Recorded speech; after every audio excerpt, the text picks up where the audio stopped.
এখানে যাদেরকে ধরে রাখা হয়েছিল সেখানে সামরিক বাহিনীর কর্মকর্তারা ছিল বলে আমরা জানতাম। সেখানে রাজনৈতিক দলের নেতৃবৃন্দ সেখানে বন্দী এবং অমানবিক জীবনযাপন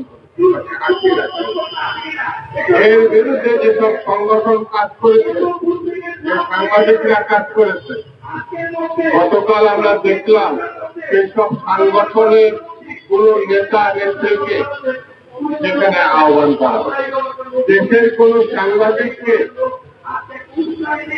এই আয়নাঘর পরিবর্তনের সময় নিয়ে যাওয়া বিদেশি সাংবাদিকরা হয়, সেটা দুঃখজনক কথা। আমার কাছে এই কারণে মনে হয় সরকার খুব বিশৃঙ্খলাপূর্ণ পরিবেশের মধ্যে, কখন কোনটা করতে হবে, কিভাবে করতে হবে সেটা বুঝতে হবে। আপনারা নিশ্চয় লক্ষ্য করেছেন এই সরকার, অন্তর্বর্তীকালীন সরকার একটা ভালো নির্বাচন করে নির্বাচিতদের কাছে ক্ষমতা হস্তান্তর করে বাংলাদেশের গণতন্ত্র প্রতিষ্ঠার পদক্ষেপ নিয়ে, এটা আমরা জানতাম।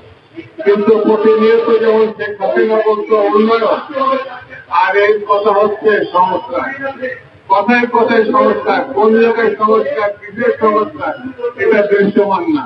সেই জন্য এই সরকারের ইতিমধ্যেই নানান প্রশ্নের মুখোমুখি হয়েছে জাতির কাছে। আমার কাছে মনে হয় এই সরকার খুবই সরল, আর না হলে ধুরন্ধর, দুটোর একটি হবে।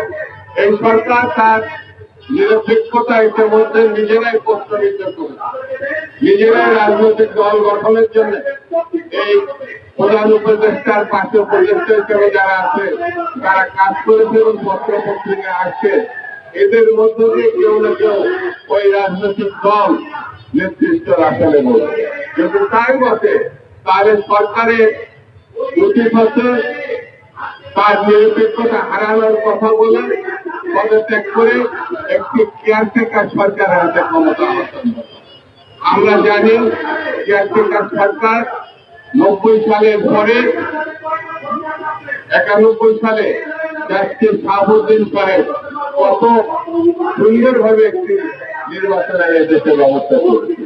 কিন্তু এই দেশে যেসব দৃষ্টান্ত আছে তা ফলো করে যদি এই সরকার আগামী দিনে পদত্যাগের মধ্য দিয়ে একটি কেয়ারটেকারের কাছে ক্ষমতা হস্তান্তর না করে, তাহলে আমার মনে হয় আগামী দিনে তার যে নিরপেক্ষতা ইতিমধ্যে যা প্রশ্নের মুখে ফেলেছেন, আগামী দিনে সেটা আরো বড় করে দেখা দেবে এবং ভালো নির্বাচন যেটা আমরা প্রত্যাশা করছি সেই নির্বাচন আদৌ সম্ভব হবে কিনা এটাও জনগণের প্রশ্ন দেখা যায়।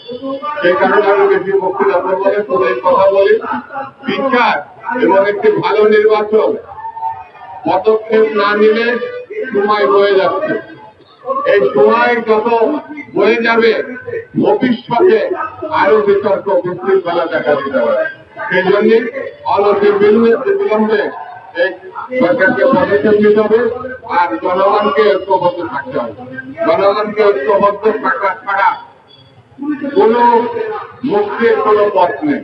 সেই জন্য জনগণকে ঐক্যবদ্ধ থাকার আহ্বান জানিয়ে সবাইকে ধন্যবাদ জানিয়ে আমি আমার বক্তব্য শেষ করছি।